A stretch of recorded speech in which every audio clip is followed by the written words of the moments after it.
বানবিধ্বস্ত নাজিৰাৰ এক বিশেষ অঞ্চল হৈছে কমল চাপৰি আৰু মই কমল চাপৰিৰ দিখৌ নদীৰ পাৰত আছোঁ আৰু এই কমল চাপৰিৰ প্ৰায় 150-200 ঘৰ মানুহ সেইদিনা বানাক্ৰান্ত হৈছিল আৰু খুব সোনকালে এই নদীৰ পানী বৃদ্ধি পাইছিল আৰু ইয়াৰ লোকসকলে ইয়াত থকা নাও আৰু ভোৰ ব্যৱহাৰ কৰি তেওঁলোকে ওখ স্থানলৈ গৈছিল আৰু ইয়াৰ প্ৰতিজন লোকে তেওঁলোকৰ জীৱন ৰক্ষা কৰিবলৈ সক্ষম হৈছিল। ইয়াৰ সেই দিনটোত কিমান সময়ত পানী বাঢ়িছিল আৰু আপোনালোকে কেনেদৰে জীৱন ৰক্ষা কৰিলে? আমাৰ প্ৰায় 7টা বজাৰ পৰা ষ্টাৰ্ট হৈছিল সৰু এইটো অলপ বাঢ়ি থাকে, এইটো নৰ্মেল কথা, কিন্তু 11 বজাৰ পৰা ওখ হৈ গ'ল পানীটো প্ৰায় বেছি ঘৰত সোমাব ধৰিলে। তেতিয়া আমি গম পালোঁ যে বেছি বাঢ়ি আছে। 2টামান বজাত ঘৰ ওপৰেদি গুচি গ'ল।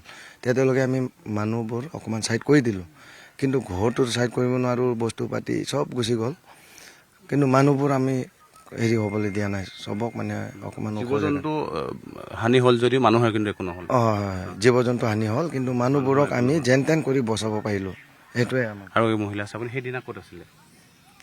ইয়াতে আছিলোঁ, মানুহজনে পাৰ কৰিলে আৰু নাৱত।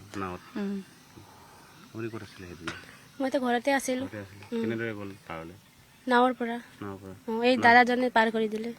আপুনি নাও চলাব জানে? অলপ চলপ জানো, এনেকুৱা বেছি নাজানো। সাঁতুৰিব জানে? জানো। আপুনি সাঁতুৰিব জানেনে? জানে। বাইদেউ আপুনি ক'ত কৰি আছিলে?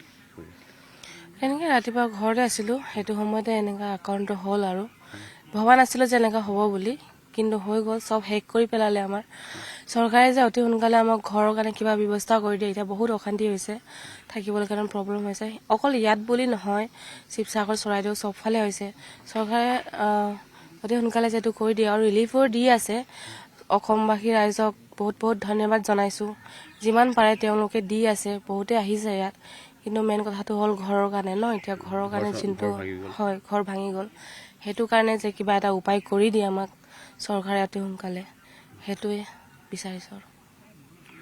হয়, চৰকাৰলৈ অনুৰোধ তেওঁলোকৰ যাতে ভগা ঘৰখন পুনৰ নিৰ্মাণ কৰি দিয়ে আৰু এই অঞ্চলৰ লোকসকলে প্ৰতিজন লোকেই জীৱন বচৰাৰ মূল কাৰণ হৈছে তেওঁলোকে ইয়াৰ প্ৰায় সংখ্যক লোকে নাও চলাব জানে আৰু তেওঁলোকে সাঁতুৰিব জানে। যিহেতু এই অঞ্চলত আগতেও বানপানী হয়, কিন্তু এইবাৰ বানপানীটো বেছি ভয়ংকৰ আছিল আৰু এইদৰে এই অঞ্চলৰ লোকসকলে সাঁতুৰি বা নাৱেৰে তেওঁলোকৰ জীৱন ৰক্ষা কৰিছিল। নাজিৰাৰ পৰা নবুল Konwar, news 18 Assam north east. আপুনি বিচৰা বাতৰি পাব কেৱল নিউজ 18 এপত। নিউজ 18 এপ ডাউনলোড কৰিবলৈ স্কেন কৰক এই QR কোড। গুগল প্লে ষ্টৰতো পাব এই নিউজ 18 এপ।